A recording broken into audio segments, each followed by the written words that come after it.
the year's almost out. What's left to do for for these next couple of weeks?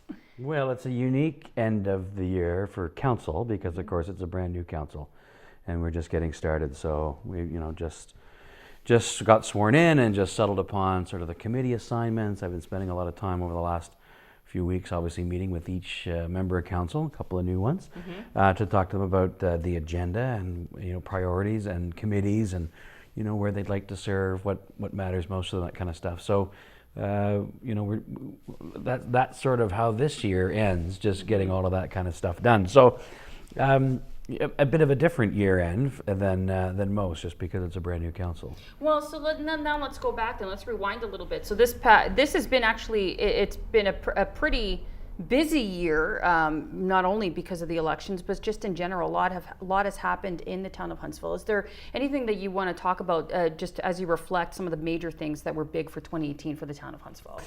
Oh, it's tough.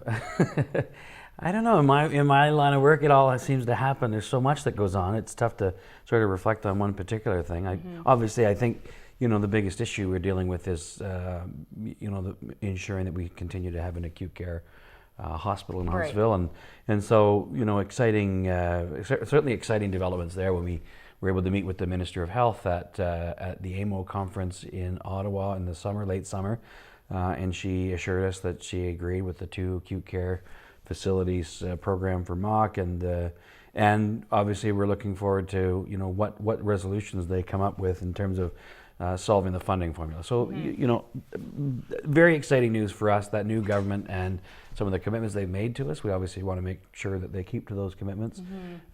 I was very excited this year to see the road finally starting to go in where Fairvern is going to go and where it will be rebuilt. Also very excited about the progress we're finally making on the closure of the Mount View wastewater treatment plant and the expansion of the Golden Pheasant plant. I'm excited about the growth and development of Huntsville, and there's an awful lot that has happened this year in that regard as well. So I'm looking forward to, I guess you're always looking forward to the next thing, and I guess the next big things are really planning for some of the major infrastructure projects we're going to have going on in Huntsville over the next couple of years. King William Street's going to have some work done to it, and then the year after that we'll do some pretty significant work to Main Street from Lawrence Street to the bridge, and the bridge is going to have some work done to it. And then of course we're continuing on with our capital plans with the town of Huntsville and our own road works and streetscape design, and there's lots of exciting things going on. The private sector is making great investments in our community as well. You look at Canvas Brewing coming. I just poked my head in there the other day, and it's amazing what's happening in there. And I'm just excited about the investment that's going on in our community, and I'm looking forward to seeing what comes next. Well, one of the biggest things, just to go back a little bit, you talk about a lot of the successes that happened this year, but there were some challenges as well. And one of the things that comes to mind, obviously, is the attainable housing. There was a big announcement in this past year about Sabrina Park Drive. We were going to get construction going, but it hasn't happened yet. So is that something that's going to be on the agenda for 2019 to get started? What are we looking at? Yeah, good point. It's and that's frustrating that it hasn't started yet, but it is starting, and there have been a few changes to sort of the plans as they've evolved a little bit, and so I think that what will happen in the spring is you'll see the construction of some townhomes along the street on Sabrina Park Drive, which at the end of the day probably makes the most sense. It'll sort of fit in terms of the character of the neighborhood a little bit better with the lower sort of story and a half townhomes with sort of larger buildings sort of tucked in behind the on the property. So it's delayed by probably 8 months or so, which turns into a year because of winter. But there aren't developers beating down our door for free land to build affordable housing, and so we're excited that that Craig Developments and the proponents have said they're eager to do it, and they're continuing to work on it. They've had to make alterations to their plans based on the realities of financing these projects. It's a major multi-million-dollar project, and so we're excited to work with them and keep things rolling along, and to look for other areas that we can partner with other municipalities. One of the things we looked at, and we still are looking at, is the concept of a community land trust. And we're not quite big enough to do it on our own here in Huntsville, but we've been talking to the district and other neighboring municipalities about working together on something like that to, see if that's another tool we can use, because, it's easy enough to think that this is just a Huntsville problem, but it's because the economy is booming here in Bracebridge and, and other municipalities across this country. It's an issue in all those places where things are going well. And so, all the things we're doing to boost the economy and get more economic activity, more people visiting here, it's only exacerbating the problem. It solves one problem but creates another. And so, we just got to keep working at it and, make sure that as we go forward that, affordable housing and a range of housing opportunities are considered in all developments. So next year too is also going to be an investment year as well, I think, right? At least that's the. Where'd you hear that? Well, I mean, it's the vibe that I got from your inaugural speech when you were sworn in not too long ago, and just investing into more projects, getting it, because as you said, you were getting the house in order these past 4 years. So 2019 might be the start of doing something big, whether it's Macaulay Robertson or the curling club, things like that. Well, and I think, we did have to work hard to get the fiscal house in order. I think, we wanted to pay down some debt, which we did. We paid down about $3.5–4 million worth of the town's debt. So it's now down in and around $6 million or so from, a high that was quite a bit higher than that. I can't remember the exact peak, but, that's in good shape. We've built up our reserves, which, when we arrived, we thought were $7 million, but found out quickly they're only $4 million. So, we've gotten rid of some assets that didn't make sense for us to own anymore. And so we are in a better fiscal position, certainly a better fiscal position than probably the other municipalities in Muskoka, the other towns. And there are a number of requests at our table, and there's a number of pieces of municipally owned infrastructure that require some attention. And I think that we're in a position where we're going to be able to do some of these things. I think it'd be great to be able to partner with the curling club and do some work with them and assist them.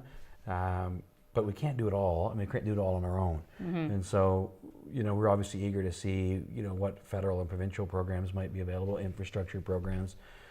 I know that the district's still very eager to see some kind of federal provincial infrastructure program for the Mount View wastewater treatment project as well. So, there are a lot of big investments to be made, but we're in a better position to commit a share, but not necessarily all of it. So I think that we're facing some of those things. The other thing I think that is important is looking very seriously at our main street. If we're about to embark on this streetscape project where we completely spruce up our main street, fix up all those broken sidewalks, and plant more trees and make it a really welcoming place.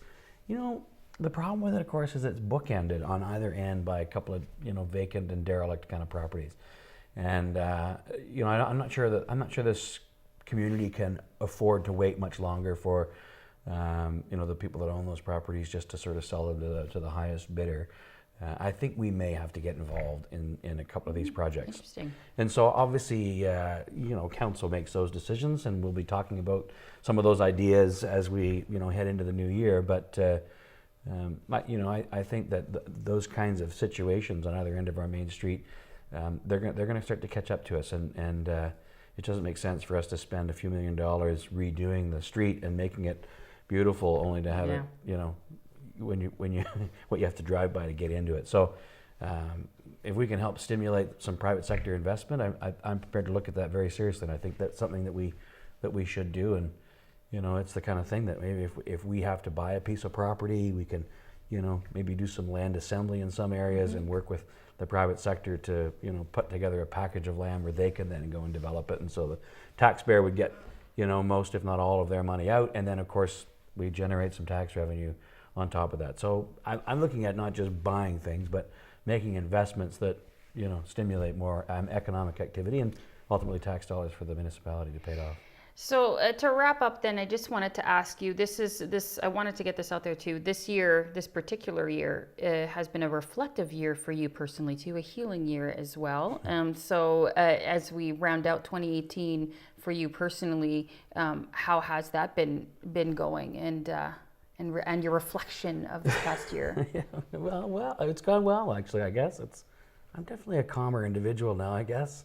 You know, I had to take a couple of months off after my surgery, and I was recovering at home, and I thought that would drive me crazy, and yet it didn't. I enjoyed it. It was among the happiest times of my entire life, actually.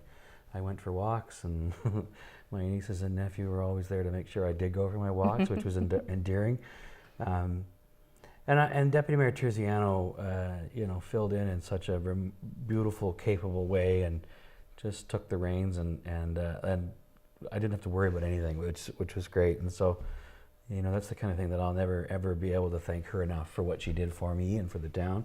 And so I appreciate that. I appreciated the time to, you know, to be calm, and it's helped me stay calm, which is good, I think, for my heart. So I guess I have a bit of a different outlook, and it sounds a bit cliche to say it was a life-changing moment, but it was certainly a life-altering experience, and I'm enjoying my life a lot. Good. Thank you for asking. No problem. Well, I get the last thing. I mean, we've got this camera, we've got that camera. Any Christmas greeting you want to send out to your residents before we wrap up today? Of course. I'd be remiss if I didn't make a quick comment about just, you know, how amazing this community is at Christmas. And you know, I think about, you know, Project Porchlight. I think about the Salvation Army food drive, and the toy drive, and the food bank, and the fire department working together, and the police department, and I just think this is the most generous, giving community on the face of the planet, and